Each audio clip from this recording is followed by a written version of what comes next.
Dear students, welcome to today's class.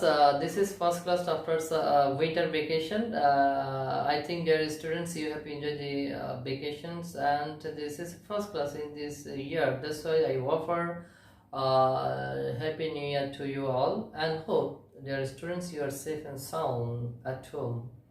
Before the vacation, we discussed different parts of transformation. That means we discuss sentences according to structure, simple, complex, and compound, and degrees of comparison. From today, I am going to discuss transformation on the sentences according to meaning. That is the five kinds of sentences: assertive, interrogative, imperative, optative, and exclamatory. Dear students, today I am going to discuss to change from affirmative into negative. But before going to the discussion, we should have the concept of definition, the concept clear.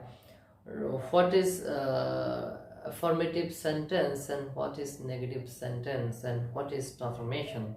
Yes, dear students, the affirmative sentence is a sentence that affirms something or shows agreement. Affirmative sentence বলতে আমরা হামবোধক বাক্যকে বুঝি, and negative sentence is a sentence that denies something or shows disagreement. আর negative sentence বলতে এমন বাক্যকে বুঝি যা দিয়ে নাবোধক প্রকাশিত হয়। And transformation it means to change the structure without changing the meaning. আর ট্রান্সফরমেশন বলতে গঠনের পরিবর্তন করা, অর্থের পরিবর্তন না করে। প্রিয় শিক্ষার্থী, মনে রাখতে হবে, আমরা যখন অ্যাফার্মেটিভ থেকে নেগেটিভ করব, সেখানে আমরা স্ট্রাকচারের পরিবর্তন করব, নো, নট জাতীয় শব্দ ব্যবহার করি, তবে আমরা অর্থের পরিবর্তন করতে পারবো না। So let's first one to transform from affirmative to negative. First one is only or alone. Dear students, when you see these two words, only or alone, in affirmative sentence, these two words will be replaced by none but, or nothing but, or not more than, or not less than in negative sentence. But the question is now, when which one is appropriate? Only বা alone থাকলে আমরা none but, nothing but, not more than, not less than ব্যবহার করে negative করব। তবে প্রশ্ন হচ্ছে কখন কোনটা। যদি দেখো যে affirmative sentence দিয়ে যদি if the affirmative sentence denotes a person, যদি ব্যক্তিকে নির্দেশ করে, আমরা none but ব্যবহার করব। if the sentence affirmative sentence denotes a thing, যদি কোনো বস্তুকে নির্দেশ করে, তখন আমরা nothing but ব্যবহার করব।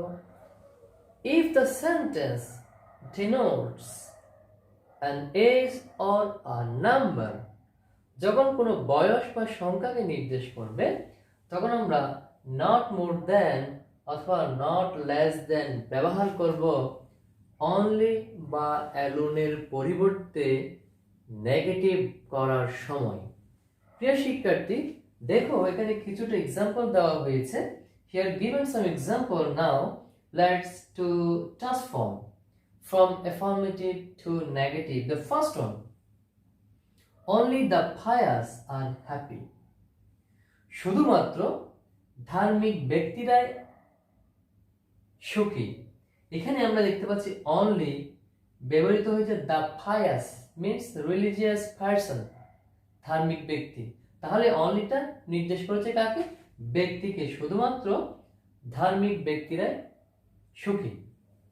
তাহলে আমরা এই onlyকে ব্যবহার করব, অনলির পরিবর্তে কি ব্যবহার করব? যেহেতু ব্যক্তিকে নির্দেশ করেছে, আমরা নান বাট ব্যবহার করব। None but the pious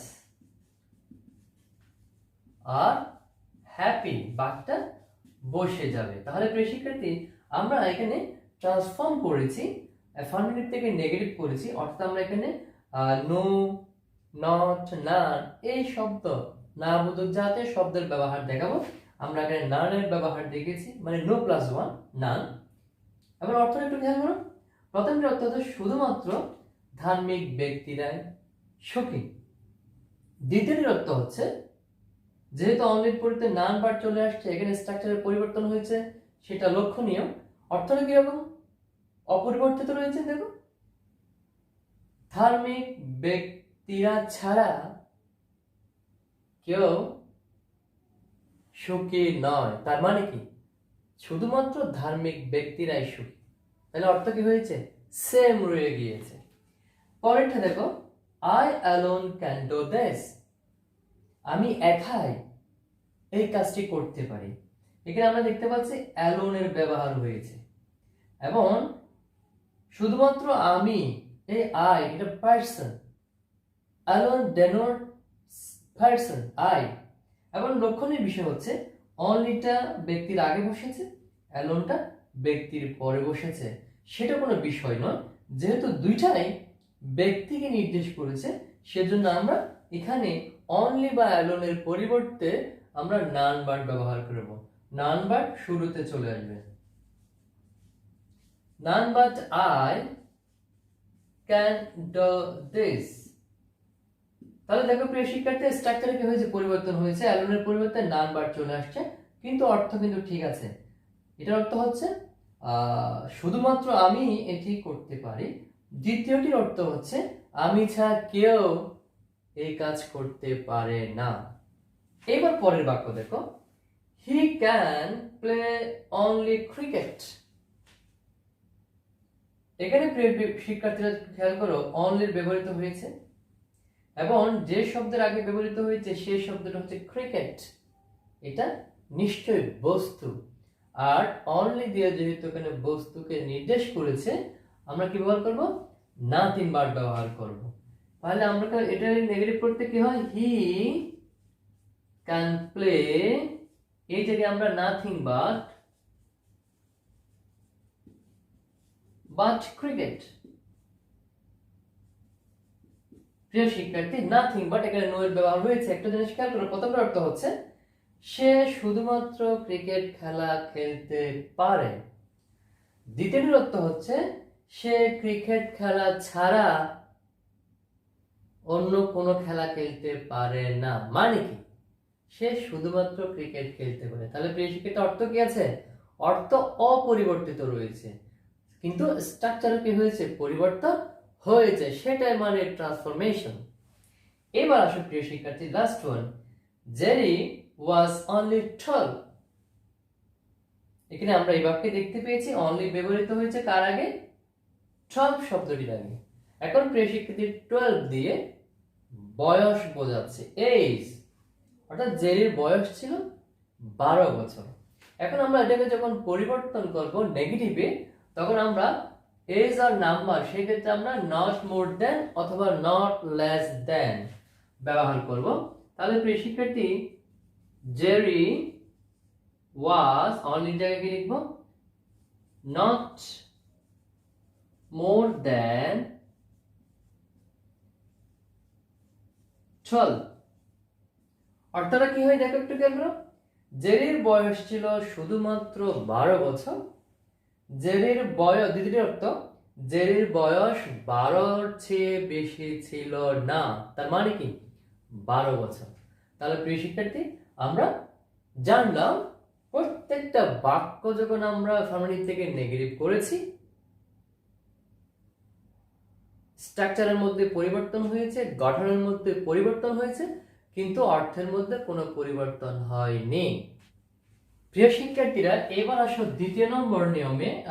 if you see in affirmative sentence must or have to, has to or need to, these verbs will be replaced cannot but plus base form of verb or cannot tell plus ing form of verb in negative sentence. হ্যাঁ প্রিয় শিক্ষার্থীরা, যখন affirmative সেন্টেন্সে must, have to, has two, need এরকম auxiliary ভার্বগুলো যখন দেখবে negative করার ক্ষেত্রে, আমরা ক্যান নট বাট ব্যবহার করতে পারি, এরপরে কিন্তু ভার্বের বেস ফর্ম, অথবা আমরা ক্যান নট হেল্প ব্যবহার করতে পারি, তবে হেল্পের ক্ষেত্রে ভার্ব প্লাস আইএনজি অর্থাৎ ভার্বের আইএনজি ফর্ম ব্যবহৃত হবে, অর্থ কিন্তু সেম। তাহলে প্রেসিডেন্ট দেখো প্রথম example, we must respect our elders. আমাদের অবশ্যই উচিত, মাস্ট ডেনোটস অব্লিগেশন, বাধ্যবাধকতা বোঝাচ্ছে, হ্যাভ টু হ্যাজ টু সবগুলো দিয়ে এখানে বাধ্যবাধকতা বোঝাচ্ছে, সেই ক্ষেত্রে আমরা এই ক্যান নট বাট বা ক্যান নট হেল্প ব্যবহার করব। তাহলে আমরা পরিষ্কার দেখতে পাচ্ছি এখানে মাস্ট শব্দটি ভার্বে ব্যবহৃত হয়েছে, অক্সিলারি ভার্ব। তো আমরা এখানে প্রথমে ক্যান নট বাট দিয়ে ব্যবহার করার পরে ক্যান নট হেল্প ব্যবহার করবো। তাহলে দেখো, উই মাস্টের পরিবর্তে ক্যান নট, বাট বাকিটা বসে যাবে রেসপেক্ট বেস ফর্ম, এই জায়গায় বেস ফর্ম বসবে, ফ্যাক্ট আওয়ার এল্ডার্স। এইবার দেখো আমরা এখানে কি ব্যবহার করেছি, মাস্টের পরিবর্তে ক্যান নট বাট। এই অংশের মধ্যে আমরা ব্যবহার করব can not help. We can not help, যখন আমরা ক্যান নট হেল্প ব্যবহার করব পরের বারের সাথে কি হয়ে যাবে, ভি প্লাস আইএনজি, বারের সাথে আইএনজি হয়ে যাবে, অর্থাৎ রেসপেক্টিং আওয়ার এল্ডার্স। এবার অর্থটা একটু খেয়াল করে পেয়ে শিক্ষার্থী, আমাদের উচিত আমাদের বড়দেরকে সম্মান করা, অর্থাৎ আমাদেরকে সম্মান করতে হয়। পরের দুটোর অর্থ হচ্ছে আমরা আমাদের বড়দেরকে সম্মান না করে পারি না, মানে আমাদেরকে অবশ্যই করতে হয়, বাধ্যবাধকতা। এবার পরের বাক্যে আসো, আই হ্যাভ টু গো দেয়ার, আমাকে সেখানে যেতে হবে, have to, this also denotes obligation, বাধ্যবাধকতা। এখানে হ্যাভ টু আমরা দেখতে পাচ্ছি, এই হ্যাভ টুর পরিবর্তে আমরা কি ব্যবহার করব, can not but, I can not but go there, অথবা আমরা লিখতে পারি I can not help, help হলে ING, going there. Clear concept? Okay, next. You needed to buy a computer. তোমার একটি কম্পিউটার ক্রয় করা দরকার ছিল, এটাও অতীতের বাধ্যবাধকতা। প্রিয় শিক্ষার্থী দেখো, মাস্ট এবং হ্যাভ টু এগুলা যেহেতু প্রেজেন্টকে নির্দেশ করেছে, সেটা আমরা ক্যান নট বা ক্যান নট বাট বা ক্যান নট হেল্প ব্যবহার করি। যেহেতু নিডেড এখানে আমরা পাস্ট ফর্ম দেখতে পাচ্ছি, সেহেতু আমরা ক্যান নট ব্যবহার করলে হবে না, এটাকে পাস্ট ফর্মে একটু চেঞ্জ করে দেব, মানে কোড নট বাট বা কোড নট হেল্প। তাহলে কি হবে প্রিয় শিক্ষার্থী দেখো, you could not but,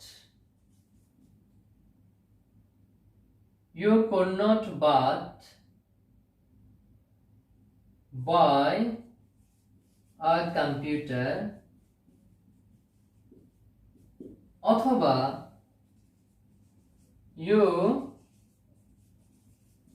could not help, যদি আমরা হেল্প দিই, হেল্প buying a computer। তাহলে প্রিয় শিক্ষার্থী একটা জিনিস খেয়াল করো, তাহলে এখানে needed to এখানে দুইটা হয়েছে, needed to পুরো অংশ বাদ দিয়ে আমরা ক্যান নট হেল্প এর পরে বা ক্যান নট বাট এর পরে এই ভার্ব, ক্যান নট বাট হলে ভার্বের বেস ফর্ম রাখবো, আর ক্যান নট হেল্প হলে ভার্বের সাথে আইএনজি ফর্ম ব্যবহার করে অ্যাফার্মেটিভ থেকে নেগেটিভ করব। তাহলে প্রিয় শিক্ষার্থী আমরা বুঝতে পেরেছি must, have to, has two, need to থাকলে আমরা ক্যান নট বাট বা ক্যান নট হেল্প ব্যবহার করে অ্যাফার্মেটিভ থেকে নেগেটিভ করব। তবে একটা জিনিস মাথায় রাখতে হবে, যখন আমরা এই হ্যাভ টু বা হ্যাজ টু বা নিড এগুলোকে যখন আমরা পাস্ট ফর্মে দেখব, মানে হ্যাড টু বা নিডেড টু পাস্ট ফর্মে যখন দেখব, সেই ক্ষেত্রে আমরা ক্যানকে পরিবর্তন করে পাস্টে নিয়ে যাব, বাকি স্ট্রাকচারগুলো ঠিক থাকবে। আশা করি তোমরা আজকের লেকচারটা বুঝেছো। So this is for today. You are welcome for next class. Till then be happy. আল্লাহ হাফেজ।